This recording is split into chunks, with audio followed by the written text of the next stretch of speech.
Did you know that $5 bill in your purse or wallet could be worth a lot more money than just $5? In this video, we're going to be going over some incredibly rare and valuable $5 bills that were found by people and sold for a lot of money. Without wasting any more time, let's hop into this video. So up first, we have a 1934D $5 bill that sold for $2,300. Now, there's a few important things to go over on this bill that allowed it to sell for so much money. First of all, this note was graded by PMG a 64. The highest achievable grade in grading paper money is 70. This one got the uncirculated grade. So that means there is not a single fold on this bill. Next, this bill is from 1934. Most of the time, the older your bill is, the more money it's going to be worth, but that's not always the case. Next, this is a star note. You can see at the end of the serial number, there is a star. That star means this is a replacement note. So when they were printing sheets of these $5 bills, there was an error somewhere on the sheet and they had to destroy that sheet because of the mistake and produce a new sheet. They need to add the star for reporting purposes to see exactly how many mistakes there were in a specific run. It's important to know that the fewer amount of mistakes there are in a print run, the less number of star notes there will be and the more valuable they're going to be. Sometimes there's hundreds of thousands of star notes for a specific run, making those star notes not too valuable. Long story short, if you have a $5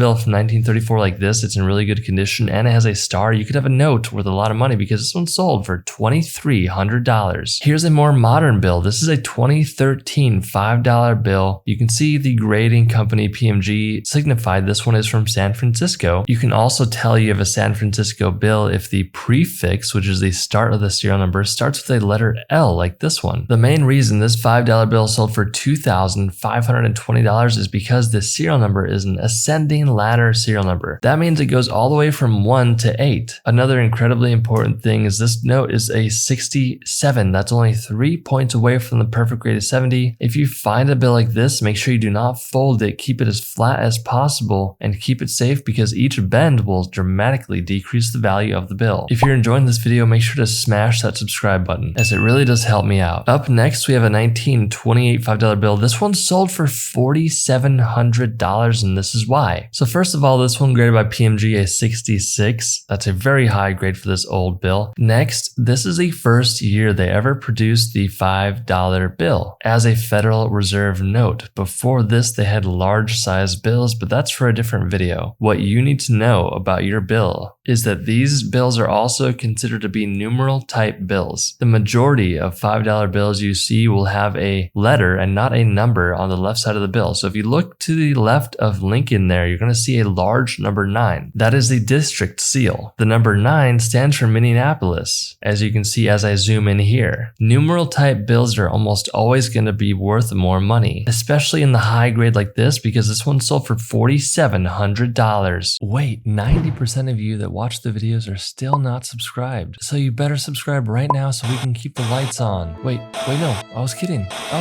Here's a pretty cool one. So this is a 1934 bill that has a light green seal. You can see that the seal and the serial numbers are much lighter than typical. These are more desirable in the currency collecting community. This bill sold for $6,462.50. And the main reason on top of everything I went over already is that this is a serial number 3. That means this is the third note produced in this specific print run. That alone makes this note very valuable, but all the things combined allowed it to sell for almost $6,500. Here we have a 2013 $5 bill. Now, nothing too crazy looking at this bill. Nothing stands out too much outside of the fact that it is a star note. That could have a little bit to do with the value of this note, but I would say the biggest reason is the fact that this was graded by PMG a 70 EPQ star. In the paper money world, getting the 70 grade is nearly impossible. It is so challenging to do. Now, you may be asking, how do I get the 70 grade? There's a few things you need to know. First of all, there needs to be no folds or bends or dents on the bill whatsoever. Next, another reason why a bill will grade highly is the centering of the margins. So if you look left to right, top to bottom, you can see the margins are very evenly centered. Lastly, a very important area to look at is the back plate number, which is located on the back bottom right corner of the bill. Essentially, what you need to know about this this number is that it signifies which backplate they used for a specific run. There are some instances where specific backplate numbers will increase the value of your bill. As of right now, there are no known varieties for these newer $5 bills. Also, if you look above that backplate number, you're going to see a bunch of small yellow 5s. Those are a security measure put in place by the Bureau of Engraving and Printing, which makes it so if you try to print this bill in your printer, it will send your printer a code to reject it and not allow you to print this design. If you don't believe me, go ahead and try it yourself. But all these things combined allowed it to sell for $6,600. Here you have a 2009 $5 bill graded by PMG, a 67 EPQ that sold for $9,400. The biggest thing here is simply the grade and the serial number. There are people that constantly want to achieve obtaining this sort of note, and the only way to do that is to spend up and buy a note like this. It's so challenging to come across a serial number 1, but you could quite literally go to your local bank and pick up one of these bills if you get so lucky. So if you have a rare serial number like this, you could have a bill worth a lot of money because this one sold for $9,400. If you have a rare serial number, let me know below. Here we have a $5 bill that is a series 1928B. This one is a Federal Reserve note from Cleveland graded by PMG, a 64 EPQ, and it's also a star note. Quite the mouthful there, but this note sold for $10,350 mainly because of all the things that I just said. Let's break it down really quick. So first of all, we know it's a star note. Second of all, it's a very early date. It's a 1928. Next, you can see that it's also a light green seal and serial number there. On top of that, it's a star note. And also, there is no folds on the bill. You can see it graded at a 64 EPQ. That's a very high grade for a bill this old, almost 100 years old now. All these things allowed it to sell for just over $10,000 at $10,350. This $5 bill sold for $26,450, and here's why. So the biggest thing you need to know about this bill is that it was graded by PMG, a 65 EPQ. This one is from the Atlanta district, and this one is a 1928C. So depending on the letter after the date there can sometimes dictate how many notes were printed for a specific run. 1928C is a very tough series to acquire. There were not many produced, and there are not many known to exist today, especially in a high grade like this. But even if your bill is not in this nice of condition, it can still be worth a whole lot more than $5, so don't get too upset there. Did you know YouTube knows exactly what video you should be watching? That's right, they put it on the screen right now, so go ahead and click on that video and I'll see you inside.